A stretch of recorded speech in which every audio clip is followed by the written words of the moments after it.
All right, today's preview, we have the last team of the NFC East that we're covering here is going to be the Washington Commanders. What for those of you that are new, what we do is we recap last season. We see what they did in the offseason between, like here with the Commanders, we got new coaches, what they did in free agency, the NFL draft, any important news that happened, any salary cap issues, stuff like that. I don't think we have to worry about much of that with the Commanders in the salary cap department. And then we like to preview the upcoming season. Play guess the lines on their upcoming schedule, and then we hop over to the betting market and see what the current odds are and what the betting market is expecting from this team. So we got the Commanders last year, and based off where they were drafting Cricket, if I remember correctly, they didn't have that great of a season. Picking number 2 overall. Right. They went 4-13. That is disgusting. After starting off the season, oh my god! This is why I like to look at these because we forget. I just be like, hey, the Commanders had a terrible season, but how terrible was it? Well, you started off 2-0, so you're feeling pretty good. Those what are those stats? You start off the season 2-0, your like percentage is like what 65-68% to make the playoffs if you start off 2-0 versus 0-2. Not if you're the Commanders though. And late bye week last year. But they go off and lose the last 8 games of the season. That is disgusting. But, I mean, after the bye week, when you're sitting there 4-9, you're probably hoping you lose the last 4 games so then you can try to get one of those top picks, which they did, and they may have gotten the quarterback of their future. But we will get into that when we cover the draft stuff. But would you got anything here? I mean, we had Sam Howell, Jacoby Brissett a little bit.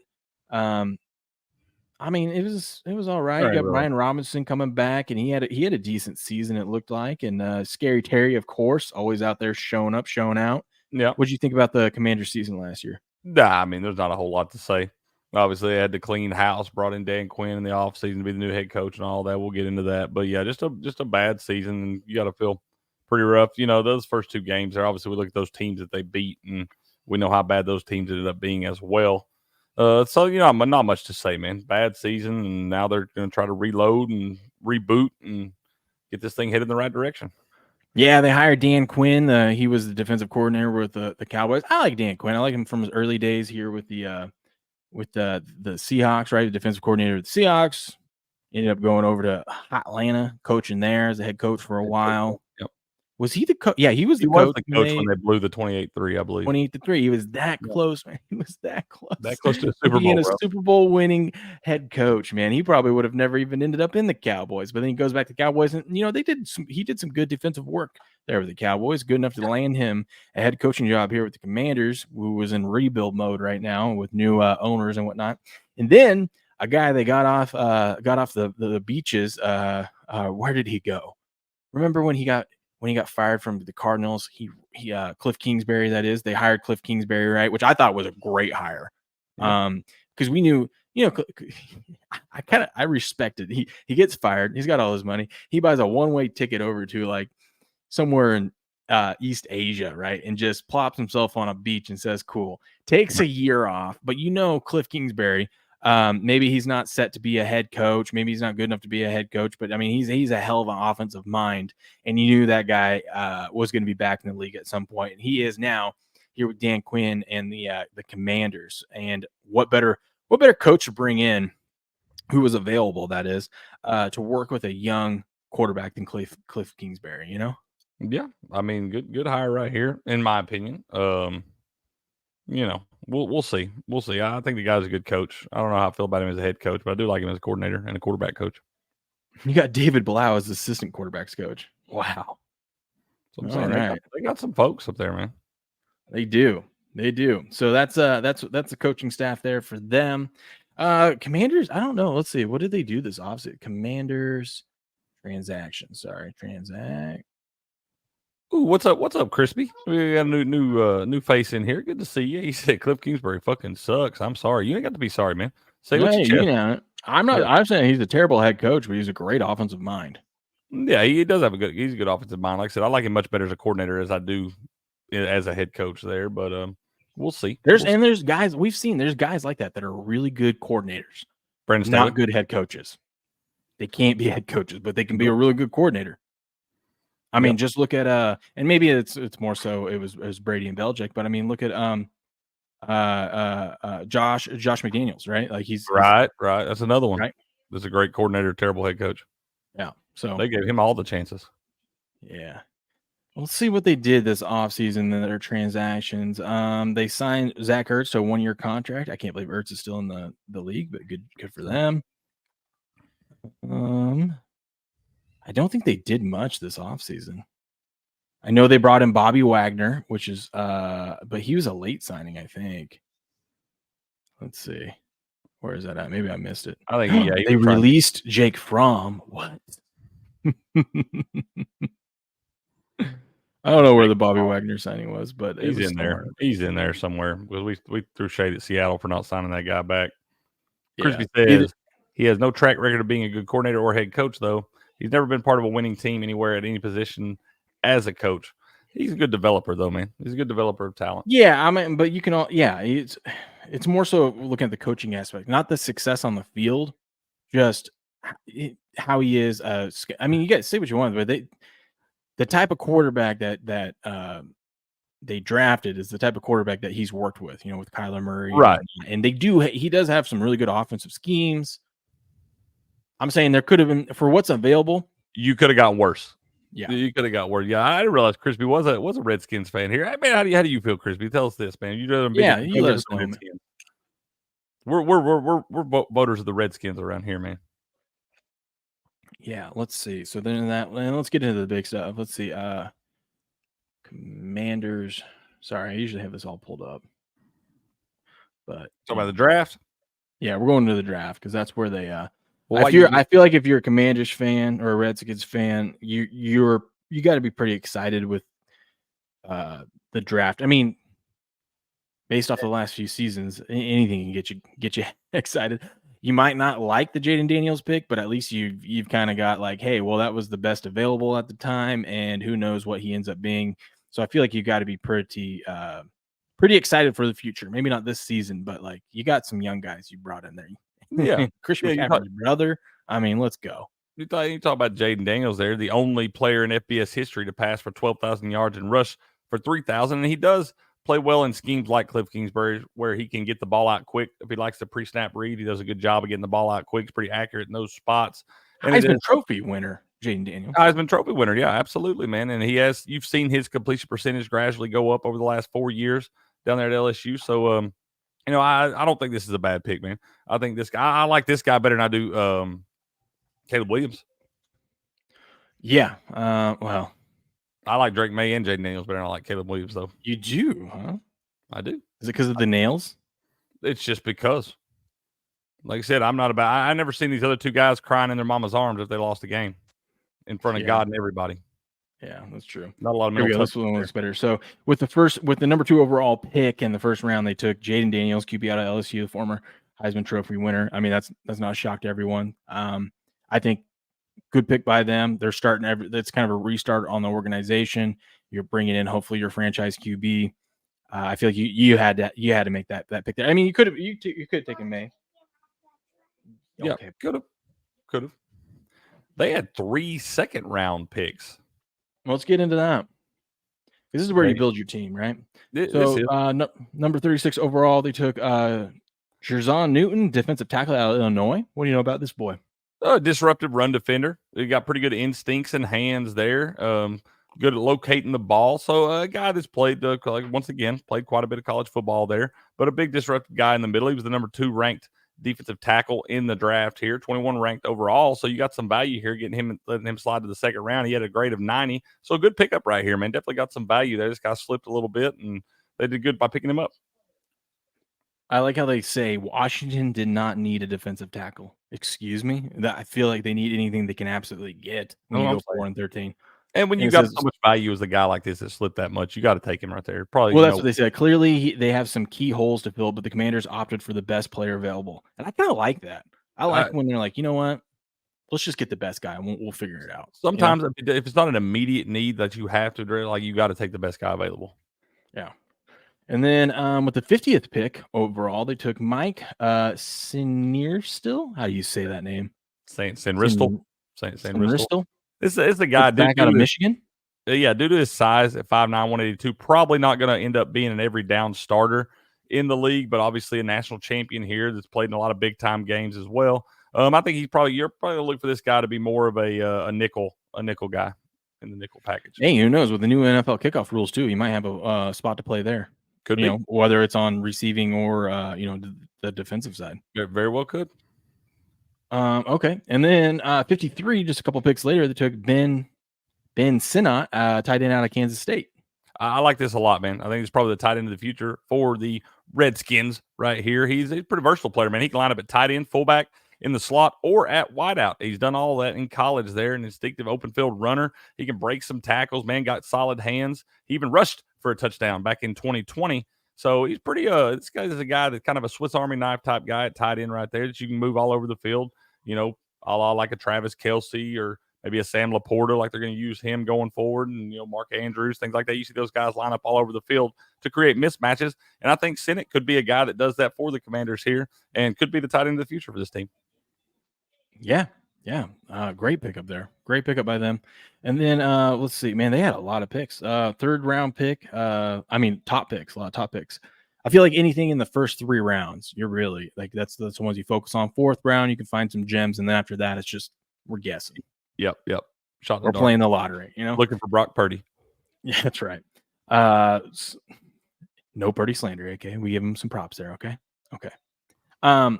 Let's see. So number 67 overall in the third round, Brandon Coleman, a tackle / guard out of TCU. Big boy. Yeah, it's a versatile guy that can play pretty much any of the offensive line positions. Started games at both left tackle and both guard spots in college. They're a little inconsistent, but did test well at the combine. And he's a quick, smooth guy there, but a guy that you can move around and plug and play some. So once again, not a bad pickup here. Yep. Another third round pick, number 100 overall, Luke McCaffrey, wide receiver out of Rice. And yes, that is the youngest brother of the McCaffrey boys, Christian McCaffrey's younger brother, Luke, who is actually listed as a starter for the Commanders. So going to be interesting to see. Older brother was a NFL wide receiver and currently is an assistant coach down in Miami. And obviously Christian McCaffrey plays for the 49ers. And now you got Luke here as a starter for the Commanders. How about that? Yeah, man. Let's go. Obviously from a football family here, a tough guy, gritty guy. He's got good body control and good hands, and can really make good adjustments on those back shoulder throws and things like that. I think him and Jaden Daniels might work out well together. Yeah. No fourth round picks, but they had fifth round pick. They took Jordan Maggie, linebacker out of Temple. Yeah. Don't know a lot about this guy. They're got good size at 6'1", 228. And he's got a good burst right there. He did have 14 tackles for a loss in 2023. So got a rangy run defender and a good motor there. So the guy that you got like I said, late in the draft here, you're kind of gambling at that spot, but maybe something they see they like in this guy, but a good size and good speed. Yep. And then another fifth round pick, Dominique Hampton, safety out of Washington. Ooh. Yeah, got good length and good size at 6'2", 215 there. Got great speed, too. He can compete with some of these tight ends in coverage to help take away some of those mismatches. So, once again, a guy you're gambling on late here, but not a bad pickup. Guy that just played the national championship game. Yep. So, he's got some, big game experience. And then in the seventh round, last pick they had, Javonte Jean-Baptiste, defensive end out of Notre Dame. Yeah, he's a big guy, too, at 6'5", 239 there. Got a lot of length and upper body strength. He can take on shed tight ends and fight off some of those left tackles in the league there. Like I said, got good speed, got a good first step. But this one right here, I do think there's probably, this is one you're kind of looking at, a guy that coming from a Division I program like Notre Dame where he's played all kinds of big-time football here. It's kind of you're taking a gamble, but you don't hate doing that in the seventh round with a guy like this. Yeah, so that's their draft. I think it was a good draft overall. I mean, they had a lot of picks in the first 3 rounds. They're trying to build They tried to fill some needs in that secondary, but they also took best available. And then who knows, maybe they got they at least have their quarterback of the near future. They don't know if they have a franchise guy. We got to see how he pans out, but you can't really be mad at them for taking Jaden Daniels 2 overall. Salary cap, they still have $36 million in cap space, and they're going to be able to bring in some guys these next few years because they've got a bunch of cap space already available now, and then they really aren't paying anyone. We'll look and see who their top guys are that they're paying. What are they paying? Scary Terry is their highest paid player, and he's a $24 million cap hit this season. So they're taking a good chunk of his contract out right there. And then you've got obviously Jaden Daniels on a rookie contract for the next 5 seasons. If they want that 5th-year option, which they usually always do if the quarterback pans out. So, I mean, look at this. You got 3 guys that are only in the 20 million. 2 defensive tackles, obviously. Maybe this is why they were saying that they didn't need a defensive tackle, but still, why not add some depth behind Deron Payne and Jonathan Allen? But after that, I mean, you're really paying no one. So you bring in Bobby Wagner at $6.5 million. Look at Mariota, best job in sports, backup QB. Dude, backup quarterback, you get paid $6 million, man. $6 million to hang out, get a front row seat. That's right. Get some free gear and stuff like that. Yeah, perks. But shoot, Mariota's gear is getting pretty sweet at this point. It is. He's got almost good stuff. He's like a Pokemon master. He's got to collect them all. Got to catch them all. Got to get all those NFL hats. That's right. Blue, have a good day, buddy. Go get you some rest. Yeah, Blue, have a good one, buddy. We'll see you later. Okay, so so they're going to be, if they can kind of show some life this season, they might be able to attract some free agents with the salary cap spending that they'll be able to do next year. Let's see what's on the books for next year. Real quick. Good morning, Bold. Always like to look at this. Yeah, good. They've got room. They've got cap space to work with. That's some good stuff there. They got they have the 3rd most cap space heading into next season. That's before we even do any cuts or anything like that. So, bro, Super James got a point. If I was Marcus Mariota, I'd have the sweetest autograph collection, bro. Yeah, I would have so many sick autographs. Like every time I went to a new team, I'd just go in and have like a helmet signed by every player on the team. That wouldn't be a bad idea. So let's play my favorite part of the day. Let's play Guess the Lines and check out their upcoming season. Another late bye week for these guys. Dang, that's rough with a rookie QB. But today, here we are. So this is their upcoming 2024 season. What's up? Today we're gonna go with exactly 4. Exactly 4. Exactly 4. Okay, let's check it out. They're at Tampa Bay. I'm going to say Tampa Bay is this one's tough. This one's in that range. 4.5. Tampa Bay, 4.5 point favorites. Buccaneers minus 3.5 at home against the Commanders. Say that. That was like, you can tell I haven't looked at the week 1 lines in a while. Right. Then they're home against the Giants. Oh, if I remember this correctly, Commanders are a 2-point favorite against the Giants. Commanders minus 3 against the Giants. Minus 3. That is way too much respect for the Commandos here. Way too much. I might have screwed up here, Bold. You're right. It might be too early in the week for me to go exactly 4. That's like a Thursday pick. That's funny, Bold. That is funny. Monday Night Football against the Bengals. I'm going to say Cincinnati is a 6.5 point favorite. Bengals minus 7 at home against the Commanders. God, the hook. The hook. But you must be a Texas Longhorns fan, man. I must be. Yeah, they start the season off 3 of their first 4 games with a rookie quarterback and a young squad on the road. That is tough. So now they got to go out to Arizona. I'm going to say Arizona is a 3-point favorite. Cardinals minus 2.5 home against the Commanders. Hook 'em. Got him. Home against Cleveland. Cleveland is going to be a 5.5 point favorite. Commanders plus 3 at home against the Browns. I'm betting that right now. Did you tell me the Browns are only laying 3? I did, sir. I did. I want to take that. Say one what you want to. I know everyone gets it. Everyone is hates on Cleveland because of Deshaun Watson. That team is loaded. That team is loaded. If he plays even average, they're going to be just good. Hands the ball off. You know what I mean? Have we already think on the Nick Chubb status? He's out there doing squats. Okay, that's enough. Squatting 600 pounds or whatever. So that's pretty good. Yeah, AK was on here. Actually, it was very interesting. He we were talking about it that night. We did a late night show. He was actually saying, people were criticizing Chubb for doing like heavy squats like that after coming off that injury. And he's like, no, you don't understand. There's a specific window where he's supposed to do this. And if he doesn't do it now, he can't make up for it later. So there's this he was getting into real depth, into it of AK like stuff. Yeah, he knows that. this is where he can strengthen that right now, and then later on he can't really build it. And he goes, everything's fine in that knee right now to be able to do those squats. And obviously, it's like, yeah, what are these people? You don't think that this guy has the best trainers and the best medical minds working with him right there? You know, this is kind of like their investment in his investment. Yep, that's fair. 1 second, Cricket. You're good, man. You're good. Yeah, it looks like the next game we'll be talking about. We'll let him guess here in just a minute. We're going to the Ravens. Baltimore. Baltimore's got to be 8-point favorites. Because I'm just guessing here, and I'm probably gonna miss it by the hook, but 8-point favorites. My bad. My kids are beating on the door too. You're good. Ravens minus 8.5 at home against the Commanders. Another hook. Another hook on an 8-point spread. That's weird. Oh man. Okay, and then we've got Carolina. So they're home against Carolina. The Commanders 2-point favorites. Commanders minus 3 at home against the Panthers. Jeez, I might go over on this one.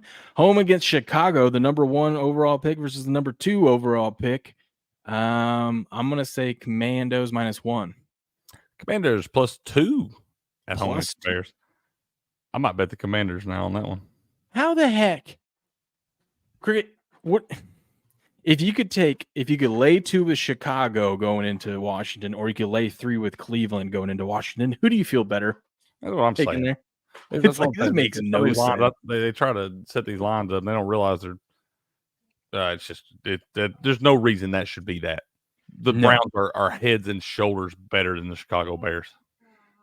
Hey, we got to take advantage of this, though. We got to bet these. Okay, and then we got at the New York Giants. Giants minus 2. Commanders plus 1.5 at the Giants. Another hook. God. At this point, I don't want to get one right. Home against Pittsburgh. Pittsburgh 3-point favorites. Commanders plus 1.5 at home against Pittsburgh. You got to be kidding me. There's no way. Wow. Nope. Thursday night football against Philadelphia. The Bears are better than the Steelers right now. They're at Philadelphia. Philadelphia 7-point favorites. There you go. Eagles minus 7 home against the Commanders. Ding, ding, ding. We got one winner. All right. This is the start of something here. Then they're home against the Cowboys. And I think this is Thanksgiving Day. November. No, it's not. This is the week heading into Thanksgiving. Let's see, because Dallas plays Giants on Thanksgiving. Home against Dallas. This one's tough. Dallas. Yeah. 5-point favorites. Commanders plus 3.5 at home against the Cowboys. Oh my gosh. You got to be kidding me. 3.5 against the Cowboys? You know, it's a damn field goal win by the Cowboys. I don't know about that. Then they're home against Tennessee. I'm going to say the Commanders are 3-point favorites. Commanders minus 1.5 at home against the Titans. You got to remember these lines don't make a lick of sense. No, they don't at all. But you got to remember that NFC East going. You know, the Cowboys always, especially at the Commanders, that always seems to be a weird, stupid, close game. Doesn't matter how good the Cowboys are and how bad the Commanders are. It always seems to be weirdly close. Especially since the Cowboys got Thanksgiving coming up. Yeah, a weird spot. I guess I don't know. Still don't like it. And we got a bye week, and then a late bye week. That's going to be rough. And then let's see. And they're at New Orleans. I'm going to say the Saints are 2.5-point favorites. God, you were going to do it too. Saints minus 3 at home against the Commanders. I even heard these lines don't make sense. They show respect to some teams that you don't think, and then it's like I'm like, oh, they're not going to show enough respect to the Saints here to give them the full 3. Of course they do. God, what is going on? Then they're home against Philly. I'm going to say Philly is 3.5-point favorites. Commanders plus 3 at home against the Eagles. That's disgusting. And then home against Atlanta. Commanders minus 3. Commanders plus 2.5 at home against the Falcons. I forget. They're also telling you the Falcons are better than the Browns. No, the Browns were minus 3. My bad. It's still, I mean, they're saying they're almost love for the Falcons this season is insane. They're trying to say they're almost equal, and they are not. And then week 18, I never get these right, at Dallas. I'm gonna say Dallas is the 3.5 point favorites. Oh, this is the 5.5. Dallas minus 5.5 at home against the Commanders. Disgusting. All right, so there you have that. That is the Commanders' upcoming schedule. What do you expect from them this season, Cricket? I think they're getting too much love based off these betting lines. Yeah, I think they're getting too much love. You got a rookie quarterback coming in, even as good as, we know C.J. Stroud had the great year last year, but a lot of times rookie quarterbacks, there is a learning curve. You got to adjust to the speed of the game and all that stuff. So, it doesn't, there's going to be some rough weeks for Jaden Daniels in there. And I think they are getting a little too much love based on some of these lines. But you also got Dan Quinn, and we talk about Kingsbury coming in, some of those other big-time coaches that could help give them maybe a jolt in this thing. But I'm looking, I'd say somewhere around, 5-12, 6-11, something like that, maybe. Well, let's take a look at their betting odds, and let's see. NFL team wins, regular season wins. Let's see. Oh, they're going to be all the way at the bottom, aren't they? Washington Commander. Oh, 6.5. Minus 115 both ways. 6.5. That seems. I feel like let me take a look at that schedule again. I believe I like that under. They could probably split one with New York. They don't beat Tampa. They don't beat Cincy. They could beat Arizona. You don't know what you're going to get out of Arizona. They're not beating Cleveland or Baltimore. They could beat Carolina. Could beat Chicago. I don't think they're. What do you think? I don't think they're beating Pittsburgh.